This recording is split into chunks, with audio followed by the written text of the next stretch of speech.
अस्सलाम वालेकुम रहमतुल्लाह। आज हम कूम टेस्ट के बारे में डिस्कस करेंगे। इसको एंटी ह्यूमन ग्लोबुलिन टेस्ट भी कहते हैं। ये बेसिकली क्या है? ये जो है हमारी बॉडी में ऐसी एंटीबॉडीज़ जो हमारे रेड ब्लड सेल को नुकसान दें, उनकी हिमोलिसिस कर दें, उन एंटीबॉडीज़ को चेक करने के लिए टेस्ट किया जाता है। और इसका जो रिएजेंट इस्तेमाल होता है उसको कूम सीरम भी कहते हैं, और उसको एंटी ग्लोबुलिन सीरम भी कहते हैं, और उसको एंटी ह्यूमन ग्लोबुलिन रीजेंट भी कहते हैं। मुख्तलिफ उसके नाम हैं, लेकिन अल्टीमेट उसका फंक्शन क्या है? कूम सीरम जो है ये एंटीबॉडीज़ होती हैं अगेंस्ट एंटीबॉडीज़। इसके अंदर दो तीन बातें बड़ी इंपॉर्टेंट समझने वाली हैं, वो आज इस लेक्चर में हम इंशाल्लाह डिस्कस करेंगे। तो आगे चल के देखते हैं ये क्या काम करता है। अब ये एक नॉर्मल बंदे का ब्लड है जिसके अंदर मुख्तलिफ़ किस्म की एंटीबॉडीज़ पाई जाती हैं। मतलब नॉर्मल एंटीबॉडीज़ ये मैंने ग्रीन में शो की हैं, और कुछ ऐसी एंटीबॉडीज़ होंगी जो हमारे रेड ब्लड सेल को नुकसान दे सकती हैं, मतलब उनकी हिमोलिसिस कर सकते हैं, या हिमोलिसिस वक्ती तौर पर ना भी करें तो उनके साथ सिंपल अटैच हो सकती हैं। तो वो जो अटैचमेंट है बाद में हिमोलिसिस का सबब बन सकती है, क्योंकि इन एंटीबॉडीज़ के जो रिसेप्टर हैं वाइट ब्लड सेल पे होते हैं, वो जब इनको डिटेक्ट करते हैं तो वो साथ में रेड ब्लड सेल को भी इनगल्फ कर जाते हैं। अब इसमें होता क्या है? जो हमारा कूम टेस्ट है ये दो चीज़ें चेक करता है। एक वो एंटीबॉडीज़ जो रेड ब्लड सेल के साथ अटैच हों, और दूसरी वो एंटीबॉडीज़ जो हमारे ब्लड सेल के साथ अटैच ना हो लेकिन फिर भी वो हमारे सीरम के अंदर मौजूद हों। ठीक है? तो वो टेस्ट, कूम टेस्ट की वो टाइप जो रेड ब्लड सेल के साथ बाउंड एंटीबॉडीज़ को चेक करती है, उसको हम कहते हैं डायरेक्ट कूम टेस्ट, या उसको डीएटी कहते हैं, डायरेक्ट एंटीग्लोबुलिन टेस्ट। और वो टेस्ट जो हम सीरम से करते हैं, सीरम में मौजूद एंटीबॉडीज़ की प्रेजेंस चेक करते हैं, उसको कहते हैं इनडायरेक्ट कूम टेस्ट। याद रखें, एक पेशेंट है, उसका हमने डायरेक्ट कूम टेस्ट करना है या इनडायरेक्ट। अगर तो हमने डायरेक्ट कूम टेस्ट करना है तो उसके हम रेड सेल लेंगे, और अगर हमने उसका इनडायरेक्ट कूम टेस्ट करना है तो उसका हम सीरम लेंगे। सिंपल। एक ही पेशेंट के आप दोनों टेस्ट भी कर सकते हैं और एक वक्त में एक भी कर सकते हैं।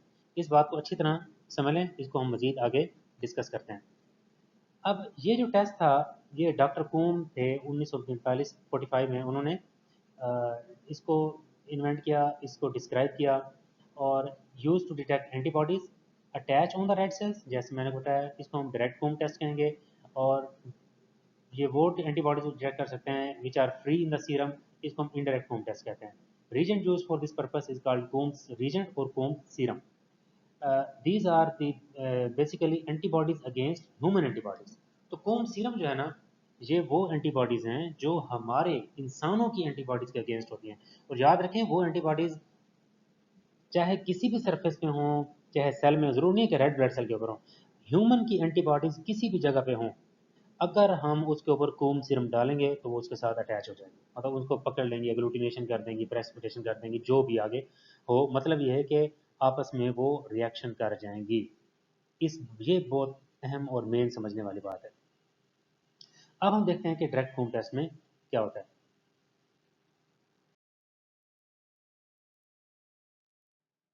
ये एक नॉर्मल जो है ना, एक बंदे का ब्लड है जिसके अंदर इम्कान है कि ऐसी एंटीबॉडीज़ पाई जाती हैं जो उसके अंदर हिमोलिसिस काज कर रहे हैं। तो ये इसकी नॉर्मल एंटीबॉडीज़ हैं, और ये इसकी वो एंटीबॉडीज़ हैं जो आरबीसी को डैमेज कर रही हैं या कर सकती हैं। ठीक है, हम क्या करेंगे, उस पेशेंट का जो ब्लड है वो 2 to 3 ड्रॉप्स हम लेंगे टेस्ट ट्यूब में, उसको नॉर्मल सलाइन के साथ मिक्स करेंगे और उसको 3 दफ़ा वाश करेंगे। जब हम वाश करेंगे तो जो हमारी एक्स्ट्रा एंटीबॉडीज़ होंगी जो हमारे रेड ब्लड सेल के साथ अटैच नहीं है, वो सारी की सारी वाश आउट हो जाएंगी। अब हम क्या करेंगे, इसका 5% सस्पेंशन लेंगे। मतलब वॉशिंग का क्या तरीका है, 2 से 3 ड्रॉप लेते हैं टेस्ट ट्यूब में और उसको फिल कर देते हैं हम नॉर्मल सलाइन से। नॉर्मल सलाइन से इसलिए करते हैं, अगर सिंपल वाटर से करेंगे तो हिमोलिसिस हो जाएगी। नॉर्मल सलाइन टेस्ट ट्यूब को फिल करके उसको सेंट्रीफ्यूज करेंगे, मतलब सेंट्रीफ्यूज के बाद सुपरनेटेड डिस्कार्ड कर देंगे, जो बॉटम में रेड सेल बच जाएंगे उसके अंदर फिर हम नॉर्मल सलाइन डालेंगे। तो फिर इसको 3 दफ़ा मतलब हम इस तरह करेंगे तो वो रेड सेल वॉश हो जाएंगे।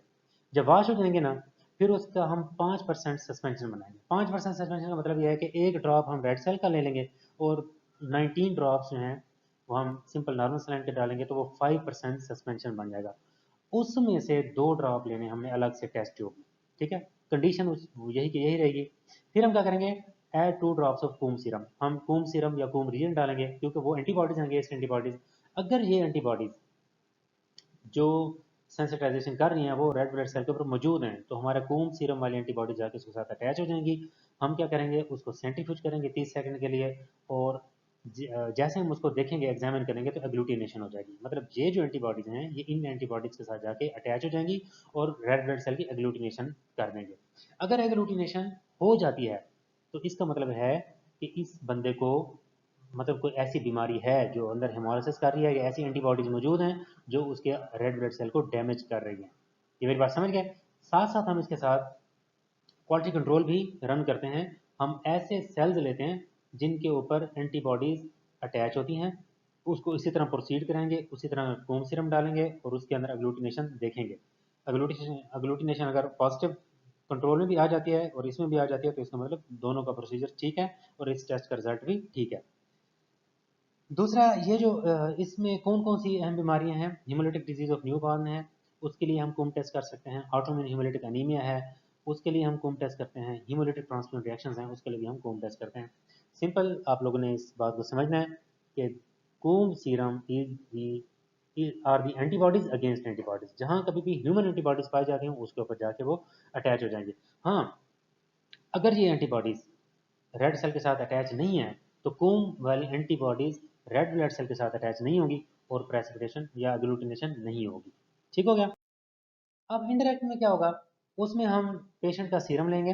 पेशेंट का जब सीरम लेंगे तो उसके अंदर मुख्तलिफ किस्म की एंटीबॉडीज होंगी, मतलब नॉर्मल उसकी बॉडी में पाई जाने वाली भी, और ऑटो इम्यून या जो उसको रेड सेल को डिस्ट्रॉय करने वाली एंटीबॉडीज भी होंगी। हम क्या करेंगे, ओ सेल लेंगे, ओ ब्लड ग्रुप के, उसको हम, ये हम एज अ रीजन यूज कर रहे हैं, याद रखें। इसको हम किस में डालेंगे, उस पेशेंट के सीरम के साथ मिक्स करेंगे। जब मिक्स करेंगे ना तो थोड़ी देर में जो एंटीबॉडी आरबीसी को डैमेज करने वाली होंगी वो आरबीसी के साथ अटैच हो जाएंगी। अटैच होके फिर हम इसको हम वाशिंग करेंगे। जो एक्स्ट्रा एंटीबॉडीज होंगी जो सीरम के अंदर मौजूद होंगी वो सारी वॉश आउट हो जाएंगी, और हम इसके ऊपर कूम सीरम जब डालेंगे तो वो एंटीबॉडीज, कूम रीजेंट वाली एंटीबॉडीज ह्यूमन एंटीबॉडीज के साथ मिलकर वहाँ पे रिएक्शन कर देंगी और अग्लूटिनेशन हो जाएगी। तो हमें पता चल जाएगा कि इस पेशेंट के सीरम में ऑटो एंटीबॉडीज हैं या ऐसी एंटीबॉडीज हैं जो इसके रेड सेल को डैमेज कर सकती हैं। इंपॉर्टेंट पॉइंट्स हैं ये आपने बहुत अच्छी तरह याद रखने हैं। सबसे इंपॉर्टेंट चीज़ क्या है, वाशिंग। अगर इन कोम रीजन को हमारी कोई एंटीबॉडीज ऐसी मिल जाती हैं जो ऑटो एंटीबॉडीज नहीं है, रेड ब्लड सेल डैमेज नहीं करती, अगर वो मौजूद हैं फिर भी रिएक्शन पॉजिटिव आ जाएगा। वाशिंग अच्छी तरह करनी है। Make sure there are no extra antibodies, ठीक है, कोई एक्स्ट्रा एंटीबॉडीज नहीं है। ओवर वाशिंग में lead to false negative result. अगर ओवर वाशिंग करते हैं कि जो रेड ब्लड सेल के साथ अटैच एंटीबॉडीज हैं वो भी वॉश आउट हो जाएं, तब भी हमारा फॉल्स नेगेटिव रिजल्ट आ जाएगा। अब जो हमारे कंटेनर हो, जो हम टेस्ट ट्यूब हमने यूज़ करनी है, वो कंटेमिनेटेड नहीं होने चाहिए। जो हमारे रिएजेंट्स हैं वो फ्रेश होने चाहिए, एक्सपायर नहीं होने चाहिए, और उसमें किसी किस्म की एफिकेसी में उसका कोई प्रॉब्लम नहीं होना चाहिए, और साथ में हमें कंट्रोल भी रन करते रहना चाहिए। ये चीज़ें हैं, सारी बातें जो मैंने आपको इंपॉर्टेंट बताई हैं कूम टेस्ट के बारे में। इसके मुख्तलिफ नाम हैं, इसको DAT direct anti globulin test भी कहते हैं, IAT indirect anti globulin test भी कहते हैं, इसको कूम टेस्ट भी कहते हैं, वगैरह वगैरह। उम्मीद है कि आपको ये मेरी बातें समझ आ गई होंगी। फिर भी अगर आपके जहन में कोई सवाल हो तो आप पूछ सकते हैं। Thank you so much. अल्लाह हाफ़िज़।